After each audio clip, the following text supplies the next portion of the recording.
front door is locked and your phone is switched off. It's match time, and nothing can come in the way of a head coach and his Blood Bowl. Right. Welcome to the Sage streaming Blood Bowl 2, like a pro. Tonight we've got a pretty busy schedule for you guys.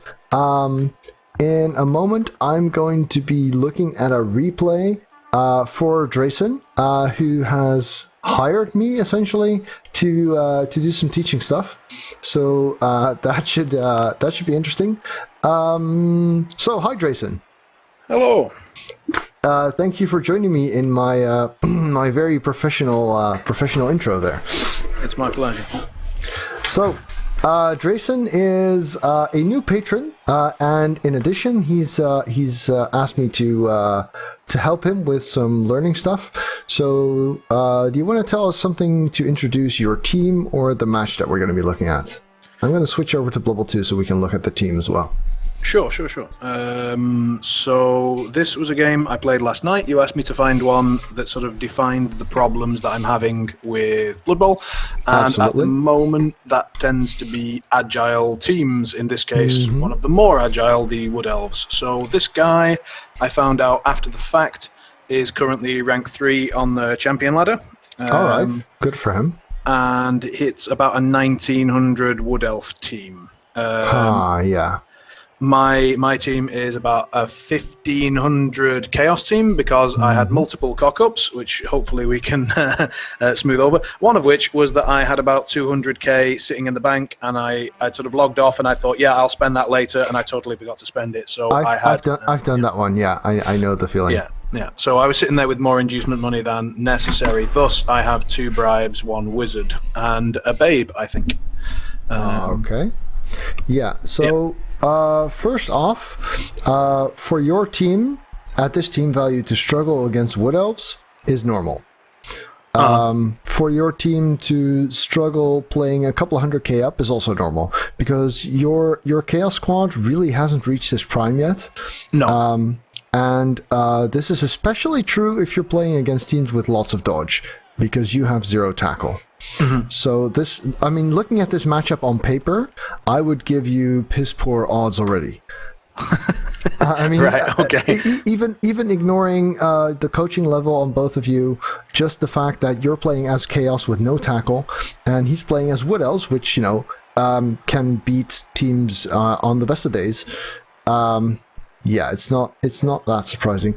Also, is that a mistake of mine in terms of not skilling tackle on someone, or is that? Well, not really per se.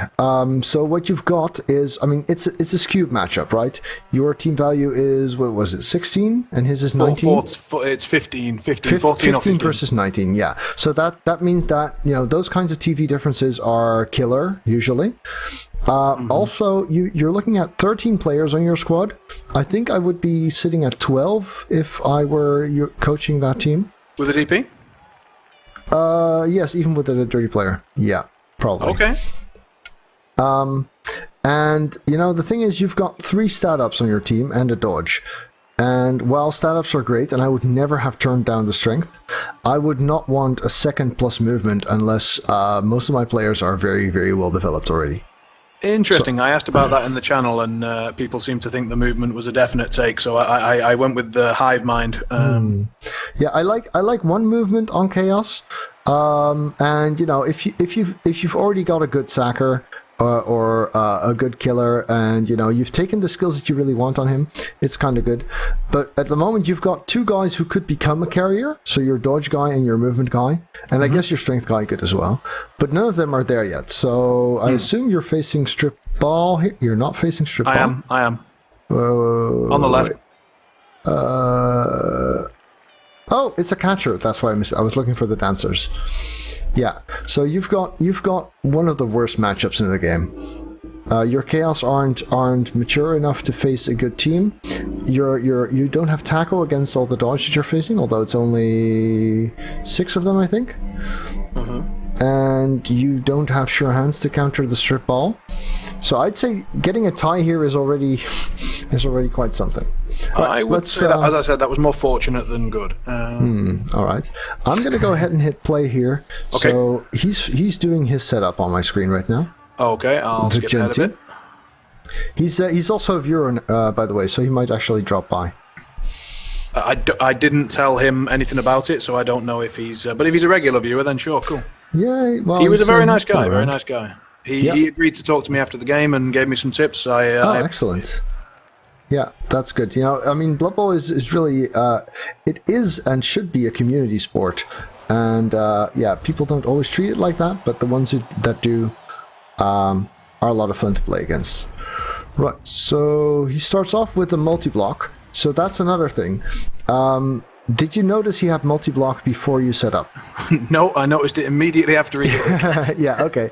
Because obviously, if you know that you're up against multi-block, you want to spread your guys out. That way, he only gets one mighty blow on his turn and not two. Because you know, multi-block is a reasonable pick on a tree, but it's a good pick on a block tree. Because you know you're always going to get 2 times 2 dice, which means more value on your mighty blow. Where are you up to now, just so I can try and sync a little bit better? The war dancer is blitzing at the moment. Okay, and are you pausing this all, or are you just letting it run through? I pause on occasion if I want to talk about a play, so I don't really see anything really spectacular happening. He's got a turnover, but the ball is not in a spot where that really bothers him too much. I mean, if you were elves or Skaven, he'd be very worried, but things being as they are. Right, so I'm looking at your team now. At your turn. What's your thought process at this point? So, first of all, thank God there was a turnover. Second, is that he left his guard guy out, and I have no guard, so it became my priority. All right. I play mainly Chaos, and my thought process at the start of most turns is who needs to die. That thought process is good. In fact, that thought process is just fine, even if you're playing as elves, especially early in the drive. You know, I mean, a lot of posturing is going on, but really the main thing that you want to achieve is getting in control, and getting the right players out is a big factor in that. What I'm thinking, if I'm looking at this, I mean, I get your guard argument, but he's got 2 of those, and Does he? Yeah, the catcher also has guard in the back right. Actually, he's got 3 if you include the tree. Oh, right, yeah. So what I'm thinking is one of your biggest weaknesses in this matchup is the fact that you don't have sure hands, and the turnover has actually exposed his strip ball catcher, who's got wrestle, strip ball, and dauntless. So that guy is a threat, especially since you don't have any guard. But he effectively has blodge, right? Meaning the chances I could be wasting my mighty blow on him. True, but he's also got strength 2, which means that with 1 assist and a Horn's Blitz, you've got 3 dice on him. So I would be looking at a 3 die, hoping for a lucky pow. I mean, he's effectively got block, but so does everyone, because you don't have block on your mighty blow. So that means going for the juicy targets that have block is actually more worthwhile, because unlike guys with block, you don't have a better odds of knocking someone else down without a turnover. Yes, fair point. And is there not? I accept that. Is there not a problem of leaving my mighty blow guy, my most valuable player, out in ready for, as to quote Squiggly, the boot? That is definitely true. Though he's not the one with the bribe, and he doesn't have that many rerolls. That many players. I'm not sure I would be too keen on fouling that. If your mighty blow had tackle as well, then I would be. But okay. I guess that's also part of your problem here. Is that your skills are very spread out. You've got a couple of guys with 2 skills, mostly guys with 1 skill. And what you want as Chaos is actually to have a couple of scrubs and a few players with lots of star player points. Gotcha. And the best way to arrange that is, in my opinion, to start off with Mighty Blow. So before block on Chaos Warriors, you mean? What I like is to have ideally something like 2 Mighty Blow Warriors and 2 Mighty Blow Beastmen. I think you looked at the G-Man team that I'm building. The Slaanesh Slaughterers. Those ones, yes, splendid. Yeah, so they're if you follow their progression across the games, you'll see what I mean. Because once you've got 4 Mighty Blow, ideally a couple on Warriors and a couple on Beastmen, those are going to be the guys you try to block with the most with. Those are going to be the guys you blitz with, and they're like on a fast track to high team value. So by the time everyone on your team has 1 skill, which is pretty much where you are now, a couple of those guys are going to have 3 or 4 skills. Right. So, given that it's actually quite relevant now, I now have, after this game, I have 2 Chaos Warriors, both on 5 out of 6, and I have 2 Chaos Warriors with block. Are you suggesting that one or both of those should now be taking Mighty Blow, or that it's now too late and it should have happened before? It's harder to do later. It's easier to do when your team is new, but I would still go for that. You need to get your bash on to be able to play the Chaos game. Yeah. And so then we're suggesting 2 block and then 2 Mighty Blow. And then once they've got Mighty Blow, they're going straight into Claw, or they're going back into block? Well, you've having 1 Mighty Blow Claw is crucial, and maybe 1 Warrior as well. On the others, I would probably get block first.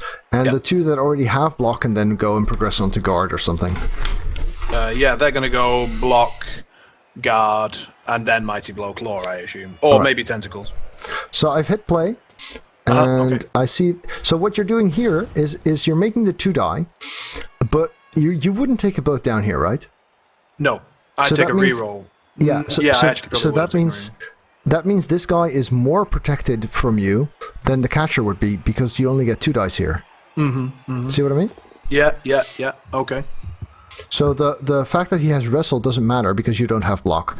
The fact that he has dodge matters, but that also makes him more worth killing. The guard guy also had dodge, so that exactly. Argument, Yes.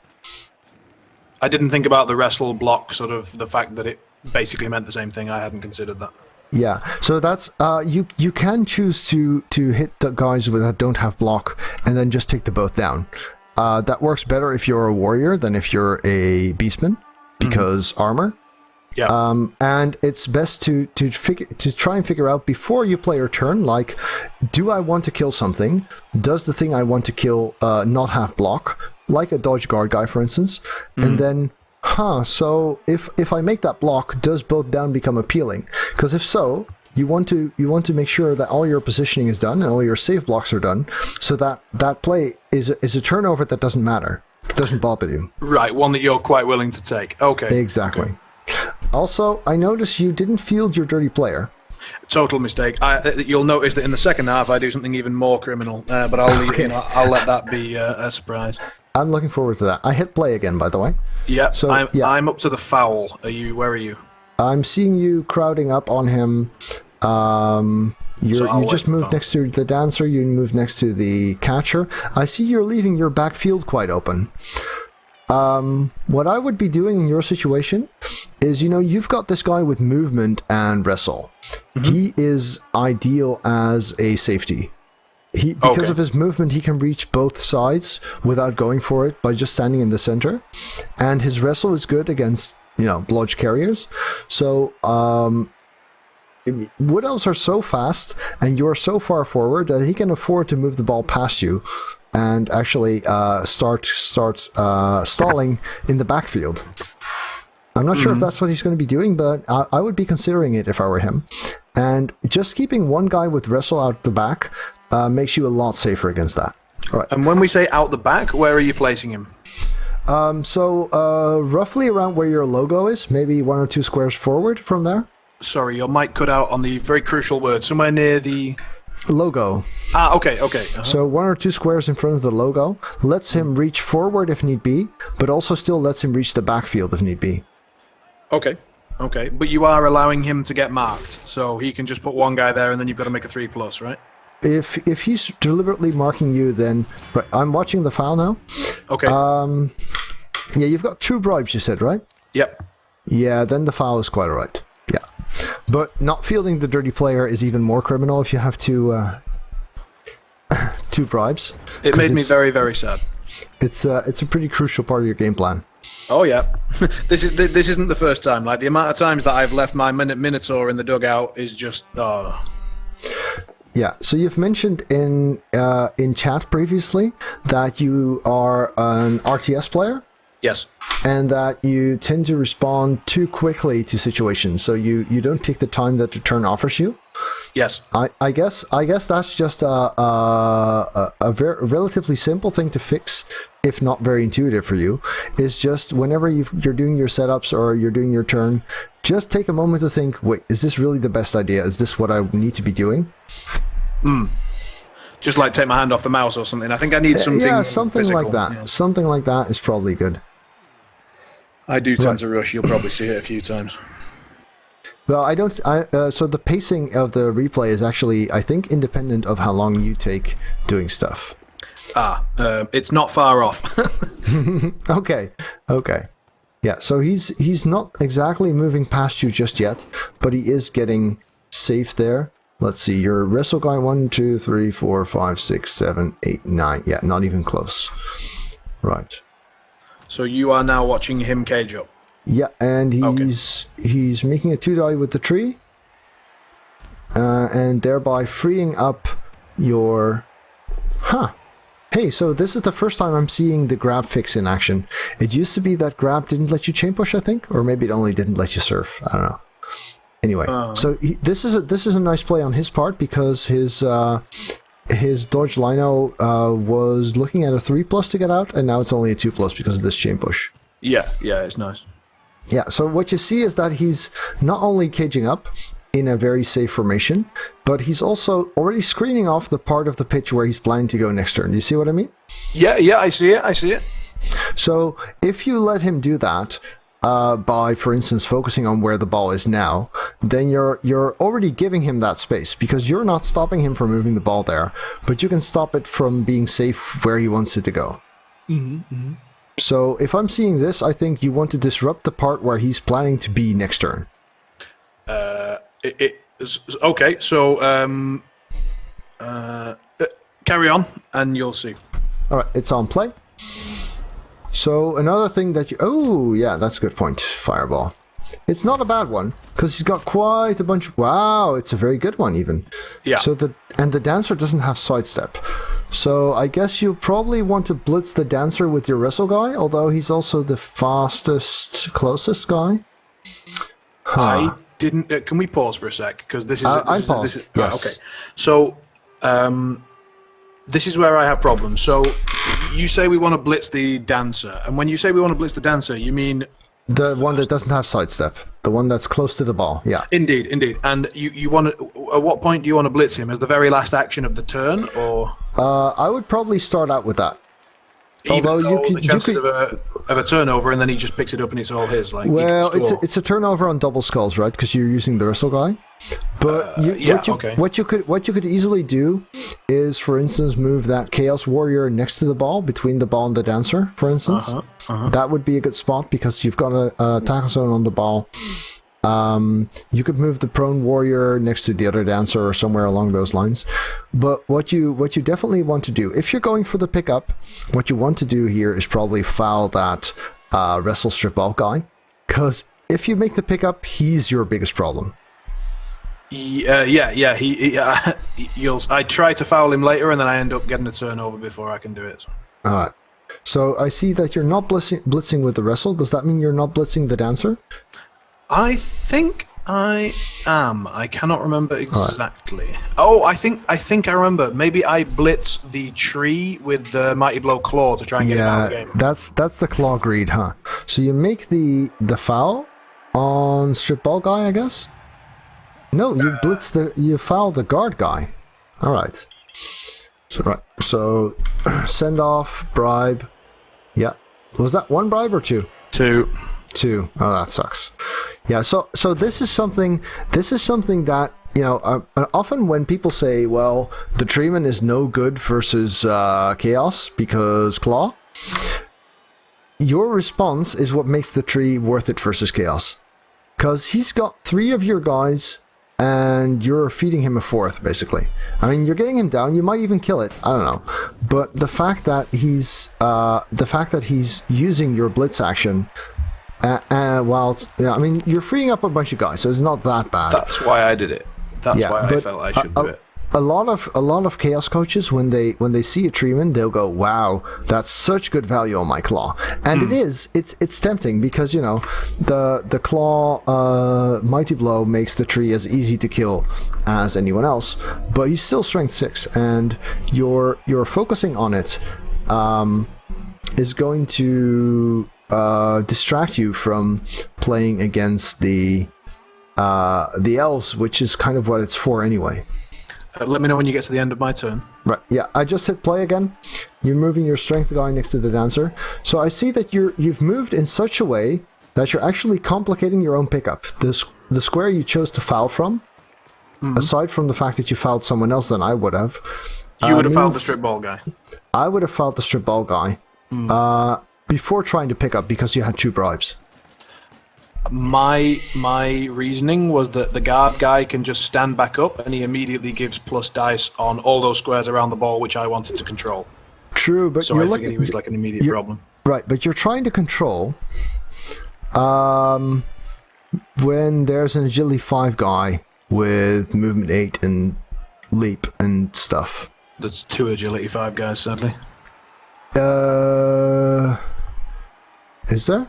Yeah, there's a Lino that's on the floor. Oh yeah, I missed the Lino. Yeah, right. Well, he's not the problem here. Probably the agility 5 leap catcher is. Oh, he's got sure hands even. Yeah. See that 2 tackle zones on the ball is not going to be enough to stop that guy. That guy has as much trouble picking up the ball in 2 tackle zones as you do without tackle zones. That's where you're at right now. Well, in that case, by my standards, that means he's definitely not picking up the ball. Yeah, except he's got sure hands and you don't. Yeah. So that guy is made for retrieval after a sack, which means just getting tackle zones on the ball is not good enough. You need the ball in your hands, and you need his sacker dead. That's your priorities there. So it looks like the kind of wizard turn that could have been very good, but that didn't get capitalized on. So if you had blitzed the dancer and fouled the strip ball guy, you could have gone for a pickup straight away. Oh, okay, he's missed the pickup. Yes. A 2 into a 1. Well, does he have sidestep? Yes. He does have sidestep. Okay, that's too bad. You can get 3 dice on him. I think I do. Mm-hmm. Question. So, can we pause for a sec? So the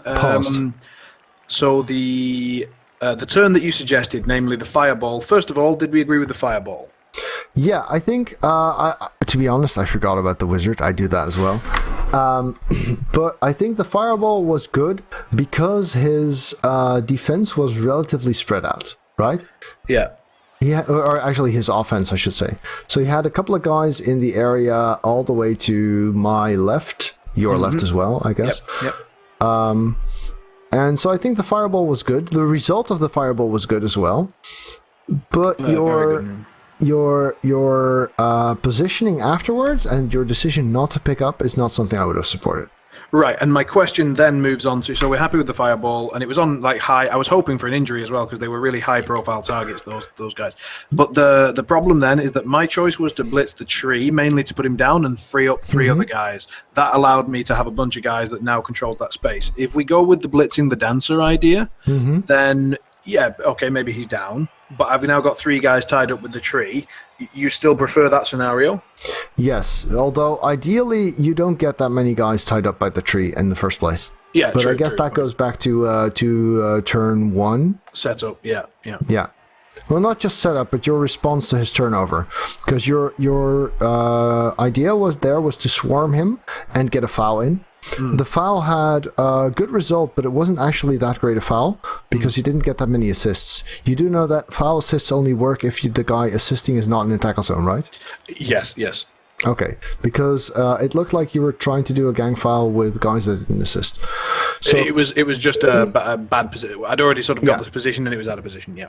Right. So the goal is you wanted to swarm him, but the way you've placed them at that turn was actually allowing him to move his tree in there and tie them all up.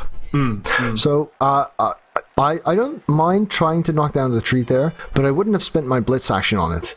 Because if you had blitzed the dancer with the wrestle guy, then either you might have fouled him, although I would have still gone for the strip ball guy. But it would have given you more control of that situation and a better path towards a pickup. Okay, and then you mentioned after the foul. Okay, I accept that. And how are you making that pickup look? So are you, with the guys remaining, you're forming a cage around the ball that's on the ground and then picking up, or what's the? Yeah, you look for a spot where you want to get safe, and you look for a way to get as much control over where the ball is if you fail to pick up. Okay. Yeah. So in this case, the problem is that you can't make a sideline cage because leap and agility and stuff. So that's roughly what's going on there. Okay. Oh, and did you agree with the placement of the? Sure. Press play. But did you agree with the placement of the speed beastman to threaten a TD, or should I have had him on the wood dancer? I wouldn't have done that because you're giving up his ability to control stuff in order to make a 3+ play on him, and that's just not going to be good enough. Okay. So here again, I see you prioritizing a blitz with Mighty Blow over blitzing the ball around the ball. Yes. Is that a mistake? I think it might be.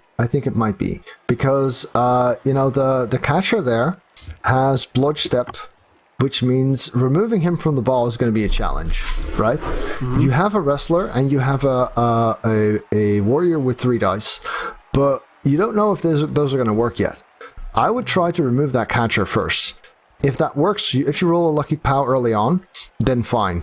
Make the Mighty Blow blitz. But until you know that you can get rid of that catcher, you might want to save your blitz action to get another shot at getting rid of the catcher.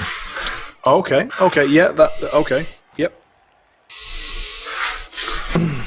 Oh, but you get it in one go, and not even with the both down. So he goes onto the ball trying to get it out of your sphere of influence, which fails. So now you're looking at potentially a pickup. So you've used both bribes. That really sucks. I would not have done that, by the way. The move where you move the Arbiter to the Dancer, I would have tried to save him for a foul on, again, the Strip Ball guy, because the Strip Ball guy is still your worst nightmare. Right, okay. So you're doing the pickup with a warrior, it works, and now you're looking, where do I go? I would be going a bit further back and screening that off more. So I don't know exactly what you mean. Oh, but you got the POW, that's nice. So you could be positioned maybe 1 square to the left, possibly 2. And so hiding a bit more behind the movement guy. Okay. Then again, the leap strip, the leap strip ball is... wait, he doesn't have leap, does he? No. Okay, so that's kind of okay. Right, so I'm just going to see what happens next. So the dancer could get you... So picking up with a warrior is definitely not a bad idea. Strength, especially if you don't have sure hands, if you only got 1 dodge and one block beast. Strength 4 is better than nothing in terms of defending. Yeah, that's what I figured.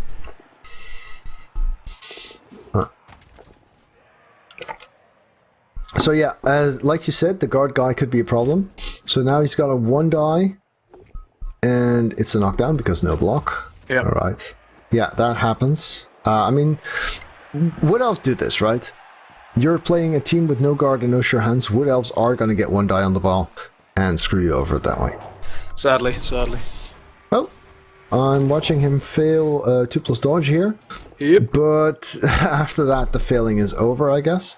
It is. Oh, he chucks it. Wow, I'm not sure I agree with that play.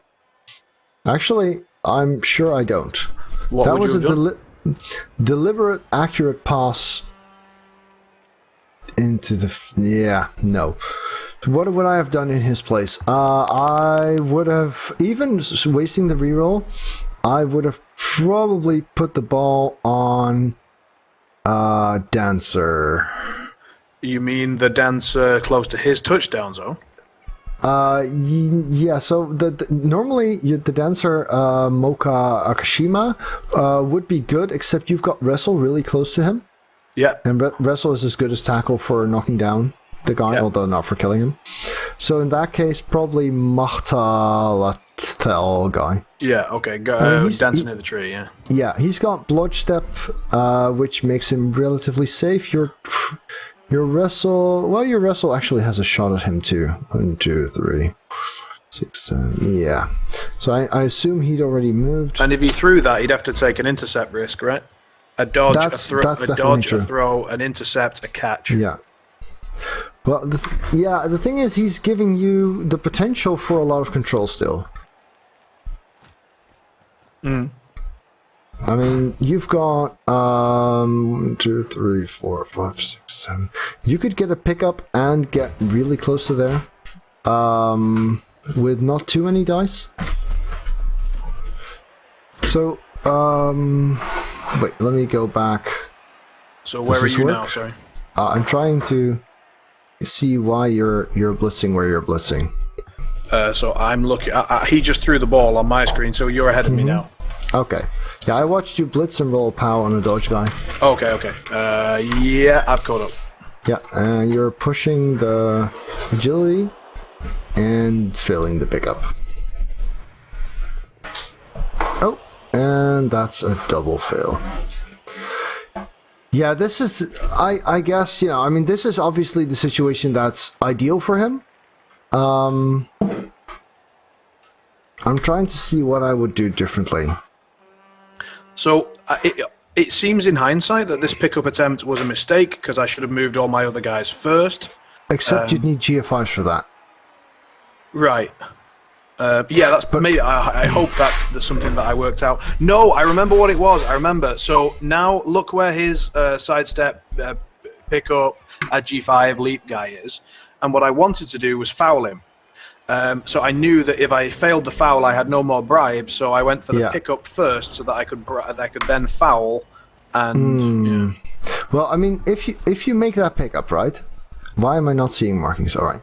If you make that pickup and you want to foul, would you not move some of those guys to protect the ball before making the foul? Should have done. I think that was the mistake. Because but I knew that 3 were staying for the foul. Yeah.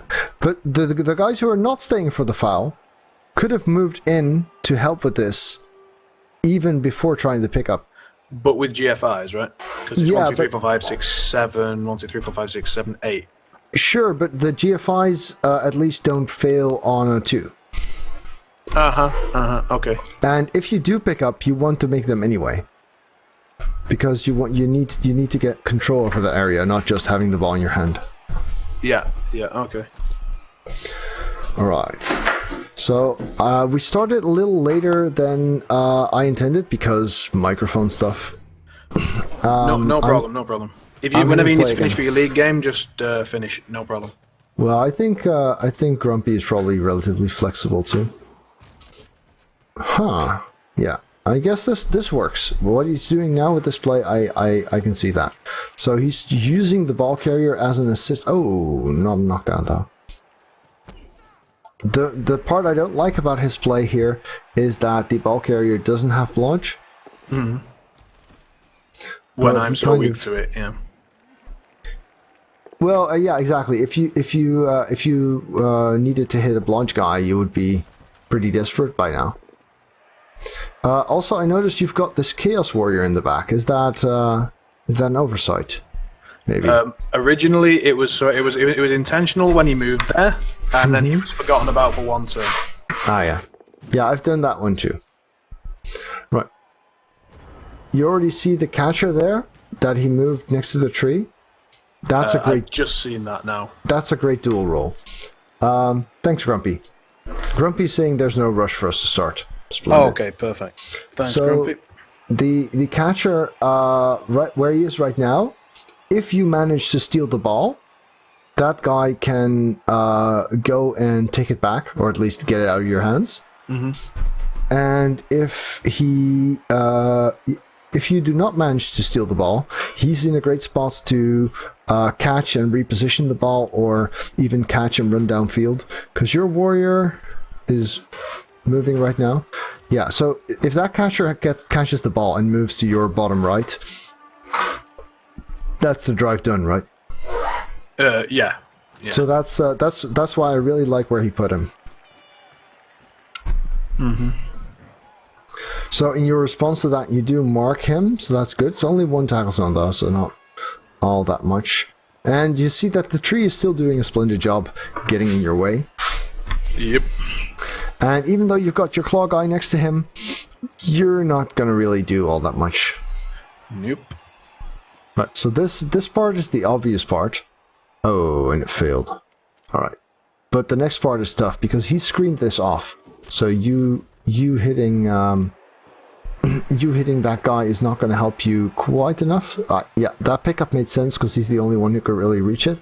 But you're still at his mercy, right? He's the one in control here. Yes.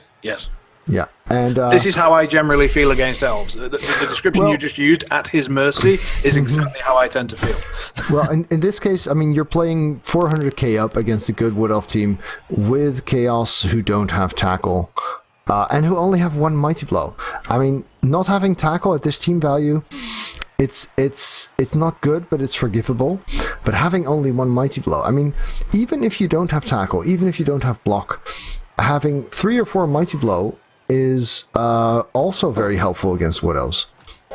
Because just to get the numbers down, yeah. Yeah, you get connected to him. He needs to disconnect. If he fails to disconnect, he needs to spend a reroll because he cannot afford to stay next. Huh. Yeah. All right. Yeah, I was a bit puzzled by this play, but I can see the logic.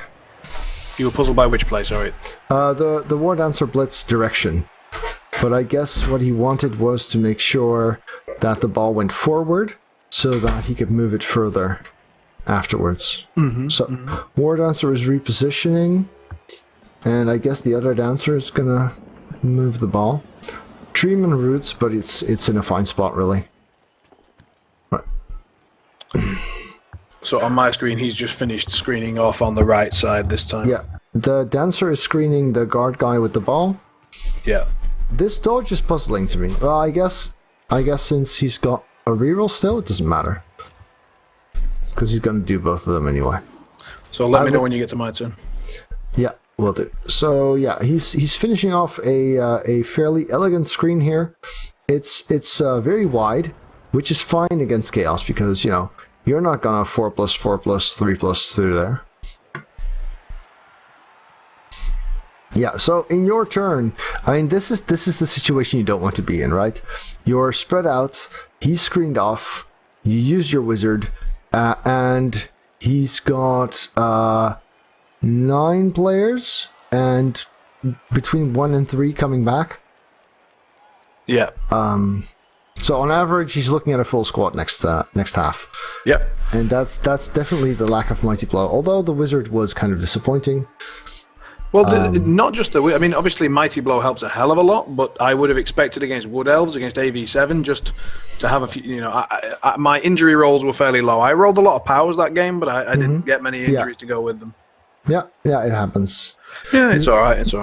You have been prioritizing the Mighty Blow to blitz with, so it's not that.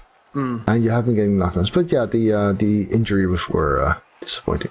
So let's see, where were we at? Yeah, the problem is he's got 2 catchers, and you can't really kill both of them in one turn. No, sadly. I wouldn't mind it. So you're marking the wrestle guy with 2. I wouldn't mind seeing. Oh yeah, I'm watching 2 at the moment. So I was saying I wouldn't mind marking him with 3, and then trying to kill the agility 5 guy. Oh, okay. So a 3 die with Mighty Blow on the Agility 5, because otherwise he's got an option of changing sides on you, because the Agility 5 can pretty much get away there. They don't call you the Sage for nothing. Yeah, so he looks like a bit of a decoy. You know, he's by himself, and he's on the wrong flank. But if you don't stop him, then all your guys are on the wrong side of the pitch all of a sudden. Okay. Interesting story about my nickname, by the way. It didn't happen anything like that at all. which is kind of cool. I pause now. Okay. I was playing a game called Star Kingdoms. Oh, okay. Hello, Googly Moogly. Thanks for the follow. Star Kingdoms was a knockoff of Utopia. So browser-based expansion war stuff with only text entry. Mm-hmm. And you had a strategy focused on science. So kind of like in Civ. And it involved hills. So I named my kingdom or my planet the Sage's Hills because it fit the whole science theme that I was doing in my strategy. And so the ruler of that kingdom obviously had to be called the Sage. And yeah, I think I was 15 at the time, and I had no idea that I was going to be a scientist at all or a teacher. So I guess I kind of grew into the handle over time. I think people should go back and if I ever make the horrific mistake of having children, then I will definitely go and tell mine when he's 12. I know that you don't think it's important what name you choose now, but you'll have it when you're 30. Yeah, that's a good point. Yeah. All right, I'm just watching the pass by the guard guy. Uh-huh. Oh, it's a dud, but he's got the catch reroll still. So yeah, there we go. And yeah, with his sidestep and your limited movement, he can just hog the sides and then go and screen that off. And yeah, that's what we're watching here. So the one guy that could really reach is getting pushed. 1, 2, 3, 4, 5, 6, 7. Yeah, the two warriors are just out of position for that. So that means no one can even touch him. Agreed. Can't touch this. So therefore, what's your response? Try and kill something. Good, that's what I did. Yeah, because you're not going to stop him. You're probably not going to stop him from stalling either. Well, there's only one more turn. Yeah, I might have considered the boat down there. He said that as well, and I agree. Looking back at it. Yeah, because that's this turn is not going to do anything else for you. It was like an RTS sort of quick twitch response, and I thought about it. I've been there, especially on double skulls. You sometimes click before you realize, do I really need this? I definitely should try and implement some sort of system that just forces me to pause a few seconds before each action or something. Yeah, if you can get that into your system, that's probably a good idea. Not even each action, but at least each turn plan. The whole notion of figuring out the plan for your turn before you make the turn, figuring out the plan for your setup before you finalize or even start your setup. It's probably good. So he failed both gale rolls, but he's got another set, so that's not a problem. Yeah, at this point, your one. Well, you've got two angles this game. You've got the wizard angle, and you've got the bash angle, involving the mighty blow, who didn't do his job, and involving the two bribes that did their job, but the fouls didn't. Well, I think that's half my fault for not having the DP player on the field. The dirty player would have helped. Yeah, probably. So, yeah, all in all, I think most of the harm has already been done here. So I think the turn where... So the turn after you use the wizard is a crucial one.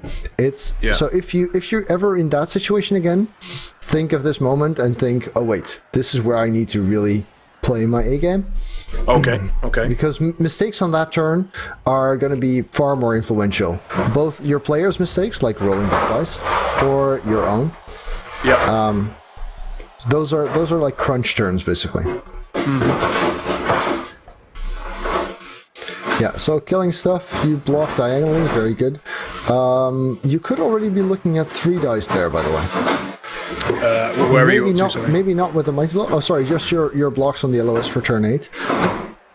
I'm looking at that, so I blocked the first guy with the MB, got a push, blocked the second guy, got a knockdown. What I would do there is make the first block with a warrior after adding 1 assist. That would already let you make a 3 die. Because you don't have a reroll. Okay. And you want to knock all 3 guys down. And you start off with a 2 die with no block. better to make a 3-die with block than a mighty blow 2-die? Yeah, because if the 3-die with block comes up skull both down, you're still making the 2-die with block. But if the 2-die without block, but if the 2-die without block is a 1 in 9, you're not going to make all the other blocks anymore. So it'll cost you a bunch of armor rolls, even though the one armor roll that you would get is slightly better. On the 5 agi guy. Well, if you want to leave the mighty blow for the 5 edgy guy, then you just start at the other end with the 3-eye. Right, okay. And yeah, also on the if you leave your blitz, or if you leave the mighty blow guy for last, you can probably still get 3 dice on him, because now you're making a 2-die block here on the edgy 5. Yeah. Thank you, Val. But you've got all these players standing around, not really doing much. Who could have assisted? Maybe a 3-die. I mean, usually you can't really afford to do that, because their positioning matters too much. But in this case, you know that their positioning is useless except for maybe a foul. Yeah. So if you're looking at these kinds of numbers, just take a moment to check: can I get 3 dice here? Is it worth doing so? And then make it happen. Yeah, I don't normally do that, so I'll make a note of that. Yeah, especially, Chaos do it quite easily because you've got 4 strength 4s and you've got horns.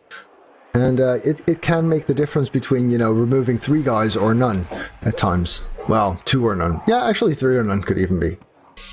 But you're making a pass play here. If you're going to do that, move a guy back to receive the pass first.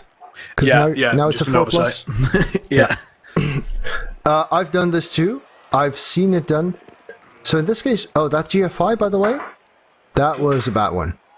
Because it turned a 3+ pass into a 4+ pass into a 4+ pass. Oh. Yeah.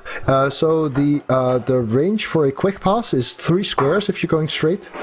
And the range by 3 for squares, you mean a 3 square gap, or they have to be 3 squares away? 2 square gap. Right, okay. And you can actually see this if you're in game. I don't think you can see it now, but if you're in game next time and you have the ball, check out what happens when you move and are planning a pass. What you see is that the squares on the guys that you could pass to change colors. And those colors indicate the range of the pass. White is the shortest, and they get progressively different colors. And white, yellow, red, yeah.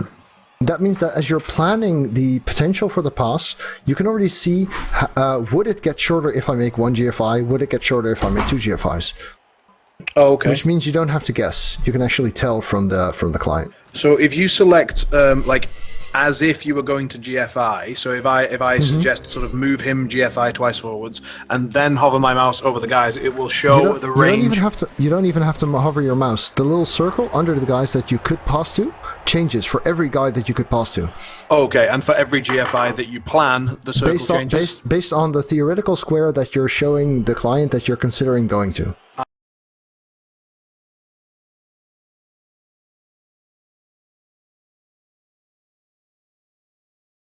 I didn't know that. Okay, that's cool. Yeah, it should help you more if you're playing agility teams.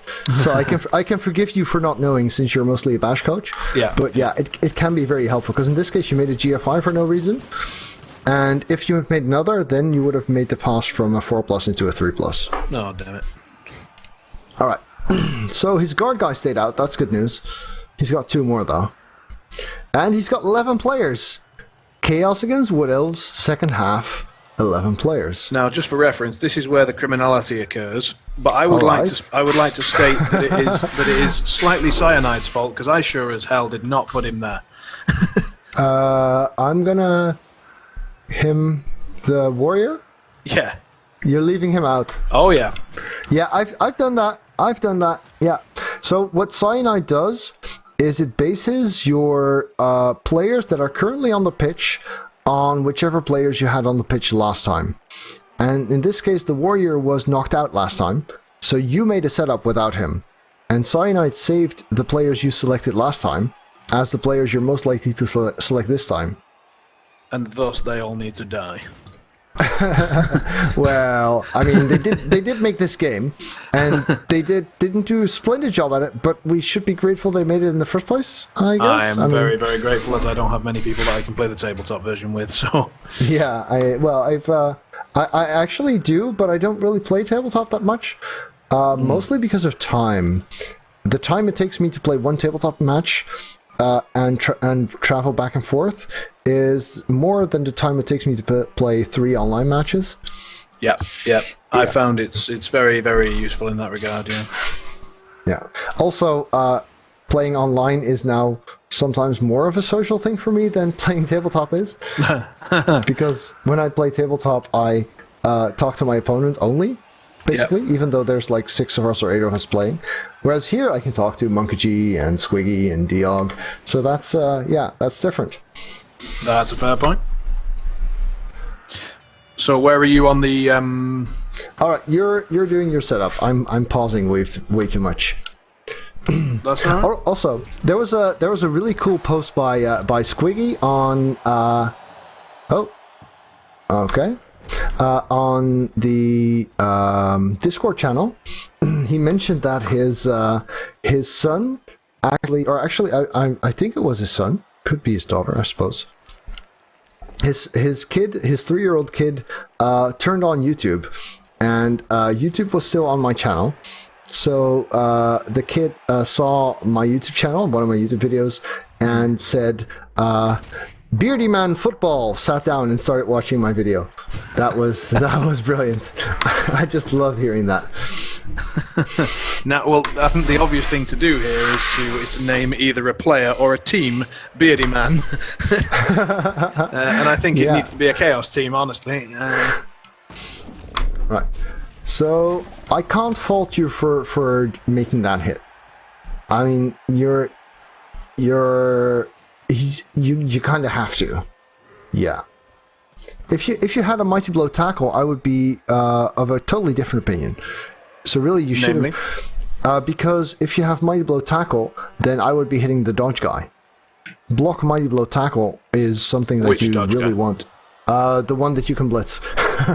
Right. The one on the right flank. So the only dodge only. Right. Yeah. Yeah. So I mean, you could hit the guard dodge guy, but you would be putting your tackler out of position. But, would you really hit a dodge lineman over a guard stand firm pass block tree that's like it really? It doesn't have pass block, but yeah. Sorry, not pass block. The multiple block. Sorry. Well, I would probably be killing the tree too, but not on a blitz action. Okay. I would be using my Mighty Blow Claw Warrior to block the tree, and I would be using my block Mighty Blow Tackle to blitz the dodge guy. Right. Where are you now? So I'm just looking at where your ball carrier moved, and so given that the tree is stunned, it's not that bad, but the spot where you moved him is right by the tree. Which means if you get stuck there, then the tree's movement doesn't actually prevent it from getting in your face, which is kind of what it's for. So when I saw you blitz that tree, I thought, oh, this is good. Now you've only got 2 players next to it. And then I was hoping you would reposition elsewhere so that you could move away from the tree, hopefully leaving it behind. Because that's the Wood Elves treeman's biggest problem. And it features more when you're playing against other elves or Skaven or something, is that the Wood Elves move the play quite a bit. And the treeman doesn't move with the play, which means he gets stuck in the middle of the LOS even when the play is all the way in the backfield or all the way in the other backfield. Right, I'm watching you move your strength 4 guy. Reasonable spots. I would have probably screened that off a little more, but no, it's actually good. Never mind.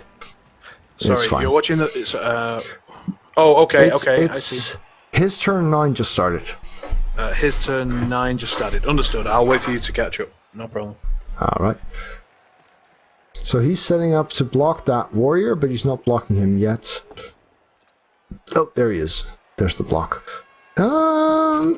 Not sure I agree with that. Oh yeah, I see where he's going. So he's worried about your dirty player, which is why he's listening. I've seen him do this quite a bit, where he moves all the way around before he makes the blitz. I'm not sure I like that in general. Okay. So it's something I should avoid. Well, yeah, so he's yeah, too bad Vigenti isn't here, otherwise I could hear his reasoning behind it. Yeah, that would be nice. He spent a lot of extra movement on his dancer to but in this case he got a push, but even if it was a knockdown, I'm not sure what his reason is for wanting him there rather than, say, off of the lino, the guard lino. Mm-hmm. Because now that the dancer spent all of his movement getting to where he is, whereas he could have done different things with that. Okay. Right, agility 5 guy is moving, and moving back. Splendid. I've been there. Right, so you've got a gap that you can move through, but it's not that appealing. Oh, this is an interesting blitz. I see that you've caught on to the worry about the strip ball guy. Yes. That's good. Lucky Pow here, of course. I get a few of those, but just no injury rolls to go with them. Yeah. Well, in this case, you didn't Mighty Blow, so... Yeah, well, I figured it was reason so for important to get him, because I figured it was really important to get that guy down. Yeah, just down on the ground is good enough. Yeah. Not sure where you're going with this formation, because you've got this prone guy next to you, and you're also chain pushable, I notice. Pushable. I have an oh shit moment in a minute where I realise that, and then and then I foul my way out of trouble. Okay, yeah, the foul is decent, but if you're looking at your setup here, the guy on the right, Delara, can make a 1 die right now, and if he has a guard somewhere, he can even make it 2, maybe. Hold on a second. I'm catching up with you now, and then I'm having a look for what's the name again, please. I'm still looking at your turn. The skillless lineman on the right flank, Delara. And he can make a 1 die there, and then not follow. But then he just pushes him next to my ball carrier, which doesn't matter because he's in a tackle zone, which means the strip ball guy has a 2+ dauntless 1 die with strip ball on you. Oh, so you're in general, if you're making a cage, you want the corners of that cage not to be blockable. If they are, then your cage is almost by definition a lot less safe. Right, okay. Right, I hit play again. Okay. You're moving the last couple of your guys. Yep. Oh, and I see a dodge that fails. So, I mean, the point of the cage corners is that they're meant to prevent him from hitting your ball carrier. But if you can push them or knock them down, then they're not doing their job, basically. Do you agree with the reroll of the dodge? I spent quite a long time thinking about that, and I decided it was worth it to us not to have a tree with guard able to 1 GFI into 2 of my guys. It's 2 GFIs. Is it? Well, the first one is to get up, basically. Yeah, but he had to do that anyway, so... Yeah, that's true. Yeah, so he's got a root roll, which is 2+, and then he's got a stand-up roll, which is 4+, and then he's got a GFI, and all of those have loner. I'm not so sure. Plus, How many the reels? DP is just going to get smashed. Well, the thing is, you've got 3 reels anyway. Yeah, so after this. So with that in mind, I don't mind the play. Okay. Do you have 4 reels on this team? No. Okay, good. So you got one from a kickoff event. Yeah. Okay, because 4 rerolls is definitely too much. 3 is okay. 2 is, might be a bit on the low side. Then again, I'd rather have more skills on this team than that reroll. After you've got block on all the guys, you mean you might consider dropping a... once you've sort of made yourself more consistent, you'd drop one of the rerolls potentially? Yeah, I don't know. Chaos rerolls are 60k?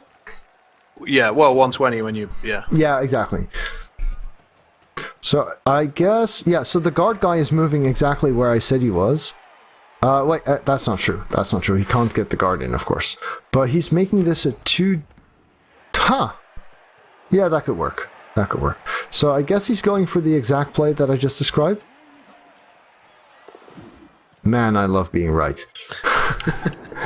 So, yeah, strip ball does its thing because you don't have sure hands. So, in your case, I mean, this is Cole, right? The bland concession Cole. Cabal Vision open ladder. Oh yeah, sorry. Yeah, this is champion. Champ ladder. Okay, in that case, by this time you want to have sure hands. So this was another hive mind discussion thing on the Discord, which was that the dodge guy was intended to be my carrier because he's obviously going to be the guy, and the other guy can get blodge. And I said that I was planning to get sure hands first, and a lot of people said that block would be their choice going forwards. Yeah, the thing is, the counter argument is strip ball. Well, the thing is, I would have probably, when the movement guy skilled, I would have probably given him block or sure hands. Sorry, so the movement guy only that got guy. wrestle. Yeah, no, the one that got wrestle. That's when you chose to give the guy movement. The first guy who got movement, probably the wrestle one. Guy. Yeah. I would have probably said, I'm giving him movement because he's going to be my ball carrier until I happen to roll plus agility early on someone else. Yeah, okay. So my thought process was he's got movement, and that makes him an absolutely ideal sacker because my ball carrier can't really move faster than my cage anyway. Thus, sackers on Chaos are okay, but they're not crucial. I would have given the movement guy either block or sure hands. Okay. And he's the kind of guy who scores a lot at that point. So would you still be doing that now? So I've now got a second guy with movement. Would you be giving him sure hands as the next skill, or would you stick with the original plan of using the dodge guy? Now the dodge guy is kind of alright because you've got him anyway. But I wouldn't have gotten that dodge. I would have gotten Mighty Blow on him, and then skilled him faster. On a double roll. You'd have ignored an early double roll and taken an extra Mighty Blow. If you look at the videos on my Slongish Slaughterers, you'll see that I've ignored 2 double 5s already for Mighty Blow or something along those lines, or for block or something. Oh, okay. Yeah. So I think that's... Chaos are a team that does not need doubles at all. So ideally, you get 1 agility who also gets dodge. So he becomes Blood Sure Hands agility 4. That's splendid. But other than that, I think simply normal rolls and the occasional plus strength are enough to make a very, very, very good Chaos team. Okay, noted. Where are you up to, by the way? Let's see. He just blitzed with strip ball, and then I paused. Oh, you filthy lucker! Oh, now I can see how you tied. So I guess you can guess what I'm looking at right now. So I'll scroll it back to when my Chaos Warrior caught the ball. Yeah. Oh, and then yeah. Okay. So, but it still looks like he should probably win this, though. So yeah, I said that he probably should. that like you asked for a loss. This, in my opinion, is a loss. It just wasn't recorded as such. Yeah, I can see that. So here again, what I'm. Oh wait, no, sorry. I thought you were blitzing the catcher. Never mind. You're blitzing the dodge guy on my turn 11. Yes, exactly. So yeah, the problem is, you're still in a very bad spot, but I can't really say that this is wrong. The problem is your situation is bad because your team isn't equipped to handle this matchup. Okay. Can I go back to that? Yeah. So what are you going back to, sorry? I'm just trying to see whether you had a surf option, but not really. Surfing is something which is totally new to me. And I must admit, it's something that I am very, very weak at in terms of I often leave a situation where he can push me into a potential surf, or I miss the potential surfing myself. I'm really looking forward to making my Strength 4 guy into a surfer so that I can then sort of make it more of a priority in my mind. Any advice on how to approach that? Or in terms of skills, or in terms of moving your players? More in terms of the latter, because with skills it's pretty obviously Frenzy, Stand Firm, and then Juggernaut, right? Yeah, well, I'd still give him block first, but yes, all of those. Yeah, okay. And in that order, just after block. Yes, absolutely. Right. So I think this is already potentially surfable. Where are you, sorry? Where you've just set up your movement guy along the sideline. What was that half die? Was that a mistake or? No, it was a choice because I had wrestle, and I couldn't get 2 die, and I couldn't seem to get I couldn't get more, and I'd committed. I'd put my speed guy on the sideline, so I desperately wanted to stop him surfing my guy. Okay, because you left. Half dice are risky. You're basically committed to rolling 2+ rolls after each other, right? Because the single skull on either of those is enough to be a turnover. Yeah, it's a double GFI essentially. Exactly, but your ball was in a very dangerous spot. Okay. You didn't move the ball before making a half die block, and that means if that half die had been a skull, he could have really given you a hard time. I had a reroll, but it's still stupid. Yeah. Well, the reroll only lets you make another double chance at a failure, right? Yeah. So Which those is a lot better than just one. I mean, a half die with block, or in this case with wrestle, is reasonable. I think it's 69.4% of not sculling. Okay. We just discussed this on Discord like an hour ago. Oh, I was getting a bit scared. I don't have those numbers in my mind usually, but yeah, so it's reasonable. But that's still 30% chance of failure, and which is then halved by a reroll. It's you take the square of the success chance and do 1 minus that. It's not halved. Oh, okay. Yeah, no, stats is not my strong suit, as you can probably tell by that statement. Have you had a look at Wreckage's 1000 Losses playbook? Yes, I have, yes. Yeah. Okay, so... it helped. It made me better, but I'm still not great. Okay, good. Right. And Squiggy in chat is just saying that the 67% becomes 89% with a reroll. Oh, okay. So, Still a bad idea with the ball in a dangerous position, right? Exactly, yeah. Especially since the part of that is also the reasoning. If your ball is in a dangerous position now, and it's the question that you need to ask yourself is, will the result of this half die block influence where my ball needs to be afterwards? Right, so if it's to open up an avenue to move through, then it's fair, but if not, then not. Well, yeah, if you need the block in order to get where you're going, then okay. But in this case, even if the block was a double POW, you would have still gone where you are now with the ball, which means that there was no information or no advantage to be gained from waiting. In which case you want to do the safe play first. The only reason not to move your players first is if knowing the outcome of the block matters for where you want to move the player. Otherwise, you move the guy before rolling any dice. True. Are you now on his turn 11, by the way, or are you still on? No. Yes. Sorry. Okay. The treeman is blocking. The treeman is trying to kill your dirty player and failing. Yeah, he basically does that for the rest of the game. Okay. Yeah. Well, that's good. I mean, that means see the half die thing. It worked. Just a push though with no strip ball. Not sure. Yeah. So the way you've got his strip ball guy with no leap, stuck in the middle of your cage-like formation is helpful. Yeah. Because if he'd been able to get that half die with strip ball, you'd be looking at a bouncing ball again. Yeah, which would be horrible. I was in the second half. I was kind of more aware of it because of how it had happened in the first half. Right. So ideally, what you can do is before you even enter the match, if you're in the inducement phase, but only in your own. Look at his team, because then there is no rush, there is no turn, there is no time pressure. You click view opponent's team. Only do it in your inducement phase, because if you do it in his inducement phase, there's sometimes a crash. Okay. Yeah, it's rubbish.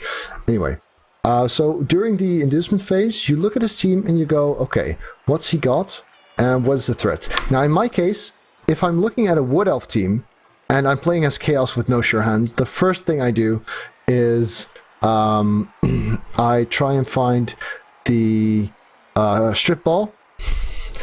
Yep. And similarly, if I'm playing as Wood Elves, the first thing I do is go look, does he have a Mighty Blow tackle?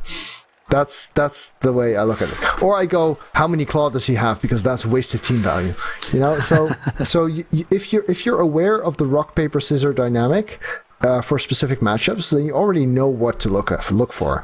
So you don't have to but go. You're identifying that, and what are you doing with that information? So you're looking at it and going, well, he's got strip ball, and I've no sure hands. I'm fucked. Or like, what's the benefit? Usually I say something along those lines, and then as soon as I set up, I go, for instance, oh wow, he's left his strip ball guy open to be blitzed. I'm so gonna kill him, because in your turn 1, you had a 3-die Mighty Blow blitz on his strip ball, but you were not aware that he was a threat.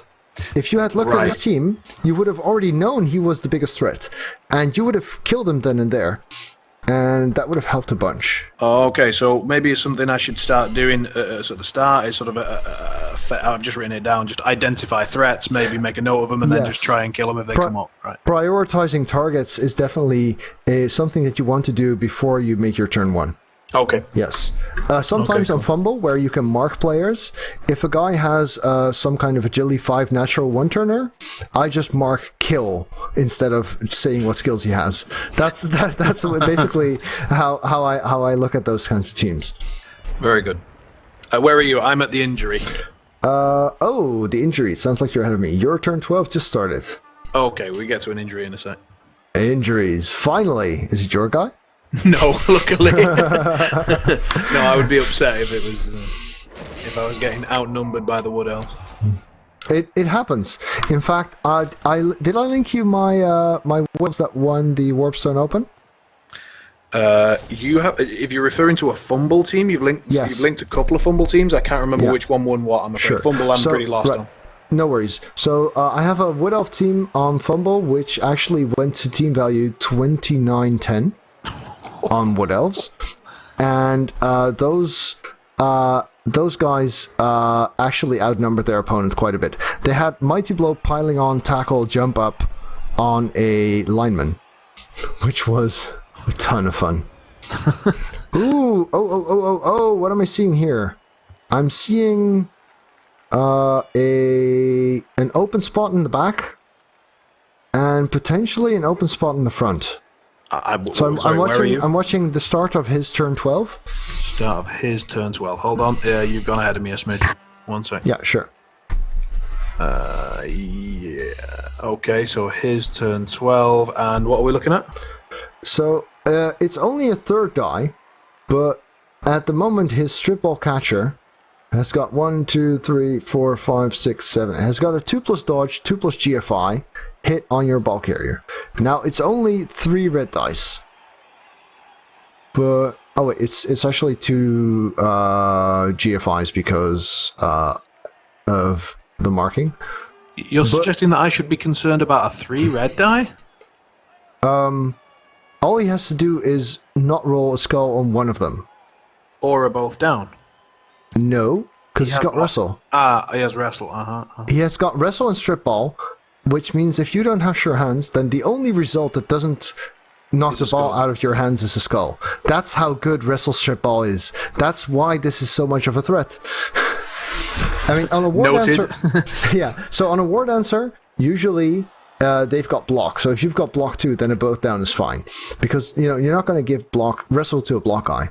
But the normal ideal sacker is a wrestle strip ball guy. Also, note that he's got dauntless. So on a 3+, he's only looking at a half die. So question. I would be very worried about that. When I saw that your dragoon moved forward there, I thought, oh, that's bad. 1 square back would have been so much better. Right, okay. And so I'm now at the start of my turn 13. Where are you? His 12. Okay. I'll wait. He's making a 2 die, getting a knockdown on the movement guy. He's used his blitz, which I wouldn't have done there. But I guess his reasoning here is I don't need to sack to win this, because I've got so much control that I can just stop him like Dark Elves would stop him. I guess that's why he's not risking that. In the chat, he says he said I'm confused. It's I don't normally have this many elves at this point. Yeah, well, that happens. But so, just a question then. So he's using a standard sort of. How do you call this method of screening that he's using? A column defense. Or column. Sorry. Yeah. So he's using the column thing. Is my approach of simply busting through, like just punching him in the face and marking him up and forcing him back, is that the correct way, or should I be trying to zigzag, or what's the, in this situation, which I admit is a bad one, what should I be doing? What you want to do is, it's a bad one, and you don't have good options anymore. Okay. So that, having said that, what you want to do is you want to connect with your warriors because of strength 4, so they're tougher to get around, especially if you're... So ideally, normally you would have your block sure hands beastman doing the carrying, or blood sure hands beastman even. Mm-hmm. And then you have 4 warriors, and you can put all 4 of them into contact with the elves. And then your cage is usually made up of the beastman, just behind that, so that he needs to do everything in his power to maybe block 2 or 3 of your warriors, but he's not going to block all of them, because that takes him out of position. He doesn't have the manpower. Mm-hmm. And then, well, in this case, you don't have all warriors, because, one of them is not on the pitch. But the thing is, your warriors are brilliant for just moving up there and standing there, because strength 4 makes them harder to knock down. If they do manage to knock them down, they've got armor 9. So your warriors need to beat the front line. They need to take the hits. They're the tanks. Whereas your beastman can hang back and reposition. And if your warriors give him enough effort, because he's going to need 2 dice. So if your warrior gives him enough effort to need to move lots of guys to get his blocks in, then that's going to cost him the ability to position his defense effectively, and it might very well result in him either having to dodge everything out, which means you're moving forward, or in him failing to do something, and then you've got blocks on him, and you can reposition better because you can position him by blocking. Yeah, you've got blocks for days. Right, okay. But what actually happens is that we edge forward 1 square at a time with him dodging out every time successfully. Yeah. And then me rolling some dice at the end and getting lucky, thus the draw. So, are we at my 13 normally, we're at his 12. Okay. Normally, when he defends like this, and you don't manage to get connected to enough of them, then you're fucked. But you're playing against 1900 Wood Elves with one mighty blow and no tackle. Mm-hmm. So yeah, this is a game that you're supposed to lose. Okay. Yeah, but I try not to look at it that way, because then I just start giving myself excuses. It's the same as saying, "Oh, I had bad dice." It's like, yeah, sure. I mean, you still need to focus on what you're doing wrong. It's just that you, and I guess we can focus on what's going wrong, but we need to focus on team development rather than just on actions in the game. Okay. So we're saying that I suppose we're 13 turns in now. We could start talking in more general terms. In general terms, you'd say I've made a couple of mistakes in team development. Maybe the lack of mighty blow, the taking the second movement, and perhaps taking wrestle on the movement guy. Yeah. But in terms of play, what have you noticed an overall trend of mistakes, or has it just been a number of solo ones? I think a lot of the mistakes that I'm seeing are not oversights where you position very poorly, but they are more higher level mistakes. So you're doing the lower level stuff of where do I put my guy, how do I get a 2 die, where can I get an assist. That's okay, but it's priorities. Thank you, Kumo. Your failure to realize that the wrestle strip ball was a threat meant that you hit the wrong guy on turn 1. Mm-hmm. Your failure to realize he was a threat meant that you didn't cage up there, even though he didn't capitalize on that. Mm-hmm. so those kinds of little things, but they add up, and they represent a kind of higher level of understanding of what's going on in the game and what's important in the game. Okay. And that's that what helps a lot is basically the thing that Squiggy does in whether it's on Reddit or in Discord. It's theory bowling.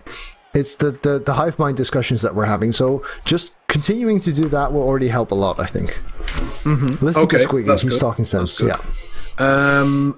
Speaking of threats, then, I realize I might be asking you to invent something that you don't have, but do you have a checklist of sorts, or maybe a mental checklist? So, for example, threats or... It depends so much on the rock, paper, scissors stuff, right? I mean, if I'm playing orcs, then Claw Mighty Blow is the threat. Yep. If I'm playing Wood Elves, then Mighty Blow Tackle is the threat.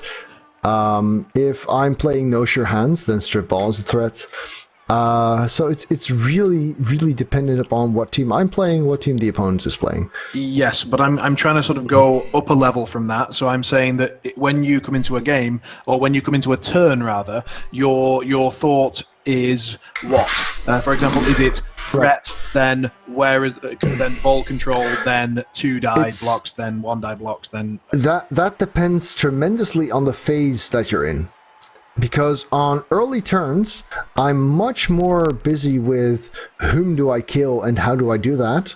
Whereas on turn 4, 5, 6, 7, I'm far more busy with where is my cage, how do I get it into a place where I can skill safely. At what turn do you make that switch with Chaos, where we're suggesting that it's going to take a while? Right. It's gradual. It's gradual. I mean, on the one hand, Chaos need more time to advance, so you want to switch faster. On the other hand, killing is kind of your shtick, so you want to keep doing that. And if it goes well, then you can just sort of waltz down the field in the carnage of body parts. Fair enough. I'm aware that we are possibly over the time, so where are you up to, by the way? I'm looking at his 13. Okay, so I'll press play. I think... There's not much more to see. Basically, we keep going forward 1 square at a time, and then I'm dice. Yeah, I think we were supposed to start at 8:30. And then finish at 9:30, and we're now at 10, so we're past 10, so I figure... Yeah, thanks. Yeah. Should probably not... I'm just going to hit play and then not pause it, and I'll do commentary as we go. Thanks for keeping that in mind. It's good towards Grumpy as well. Well, that's what I thought. I thought he was kind with the offer of extra time, so I shouldn't take the piss. Splendid, Yeah, being respectful towards your fellow coaches is definitely also an important aspect of Blood Bowl. So I'm seeing yeah, exactly. So that was being appreciative of double skulls. Wow, you tied this? Seriously? Yep. So at this point, one thing to consider, because where you make that 1 die, right, and you double skull. So you're bunched up entirely on the right side. Yep. If he can stop you from getting through, he stops you from scoring. Yep. If you move 1 or even 2 players towards the left, you've got the option of a 3+ pass, 3+ handoff. I do it. It's shitty, but simply the fact that they're there... I've also paused again. I can't do this. But simply the fact that they're there... Sorry, Grumpy. Simply the fact that they're there means that he has to contend with the possibility of that action. Means he's got to spread out his forces to try and stop all... plans that you might have. Whereas right now you have only 1 plan, which means you're predictable, which means he can afford to just stand in front of you and you're not scoring unless you roll some silly dice. Yeah. I do move a guy out over to the left. I move my movement 7 guy out and another guy, and then the handoff, throw, catch, run thing happens. Okay. Sorry. Yeah. So I got a bit ahead of. I'm very pleased to hear that I already followed the advice. That's that's a good point. Yeah, that's good. So here he's got a chain push, and he's trying to push your guys to the right, which makes sense because that way. Ooh, that's an ugly 1 die.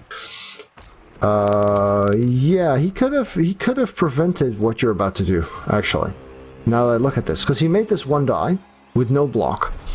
But the strip ball catcher and the tackle dancer could have gotten in the way of moving those guys left. Oh yeah, you would have if you were him, you would have screened off the left side at this point. Yeah, a bit. But I would have also been dodging out rather than making those one die blocks. Because, the dancer has dodge, the the guard lineman has dodge. They could have made a column on the right. If he'd just done a dodge everyone who has the dodge skill out plan there, and make columns with those, then he would have still had players left over to protect the left side, and then you would have been boxed in and stuck. So I think... stop me doing this play.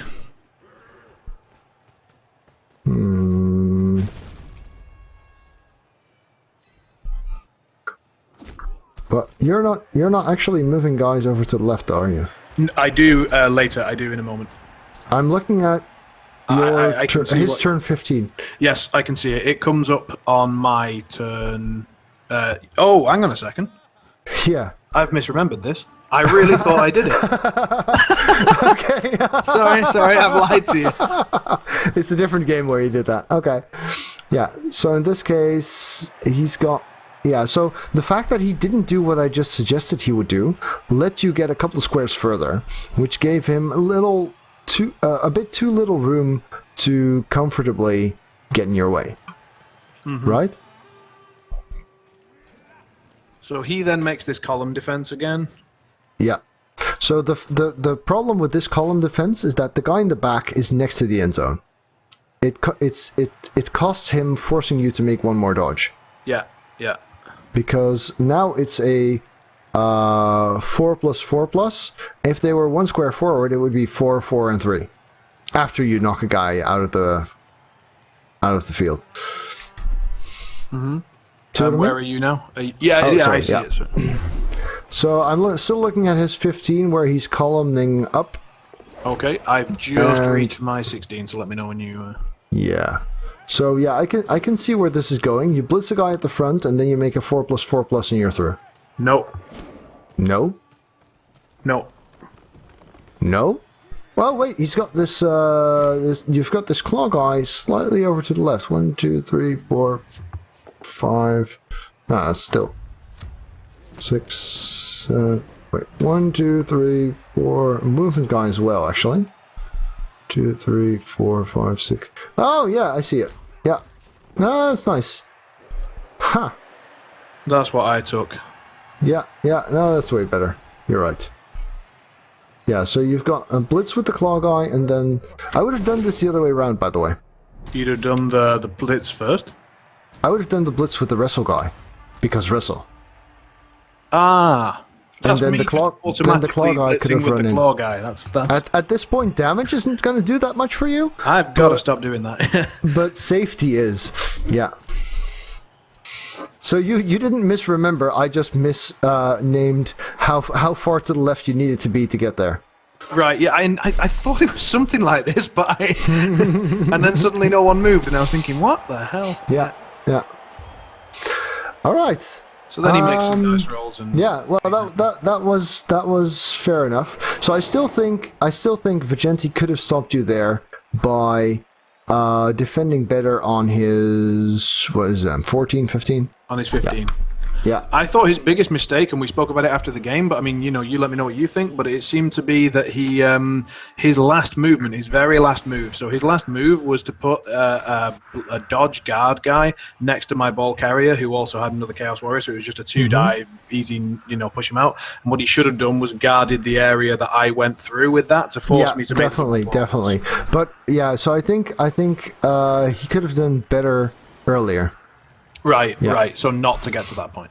Exactly. Yeah. It's often when you realize you've made a mistake is often quite a bit after the mistake happens, because Blood Bowl is kind of a planning game.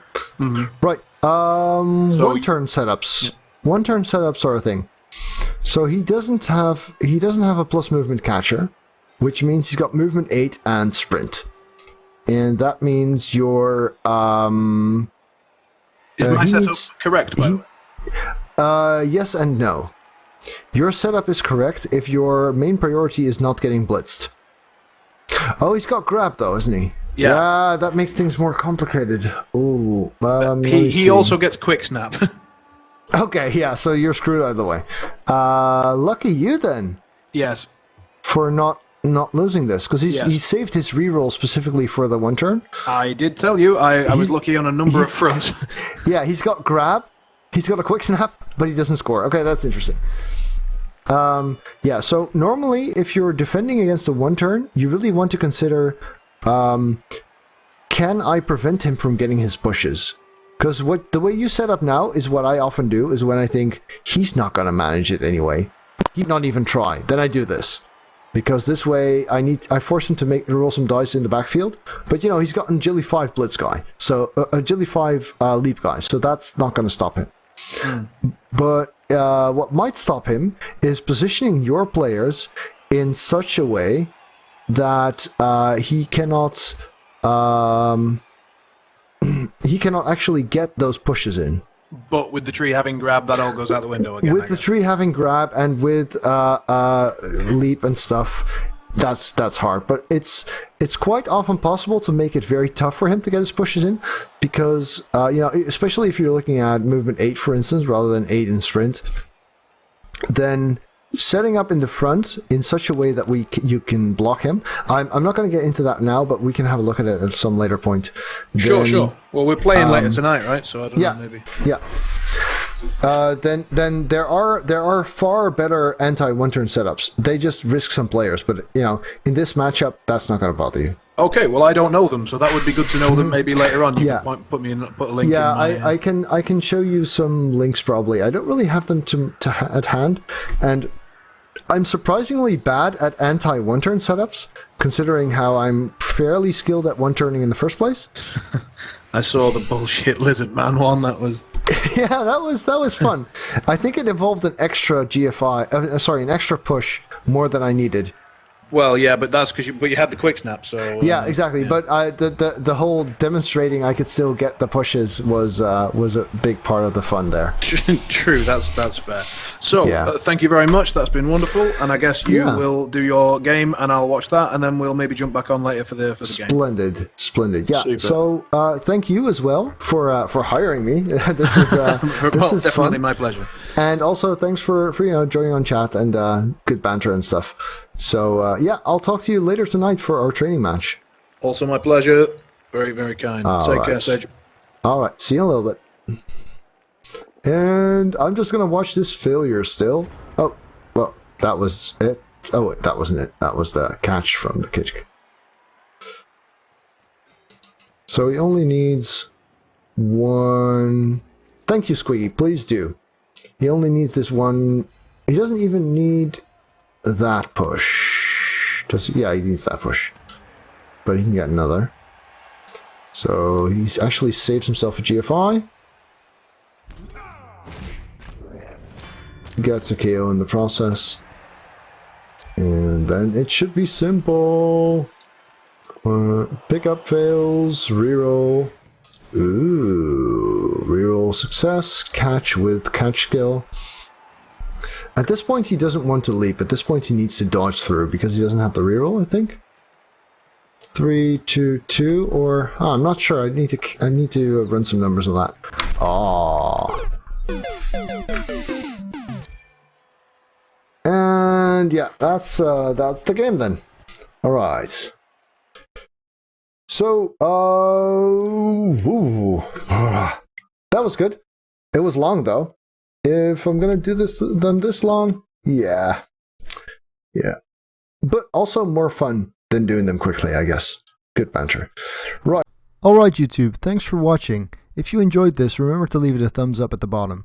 And of course, if you'd like to see more videos, do check out the channel and hit subscribe on your top right.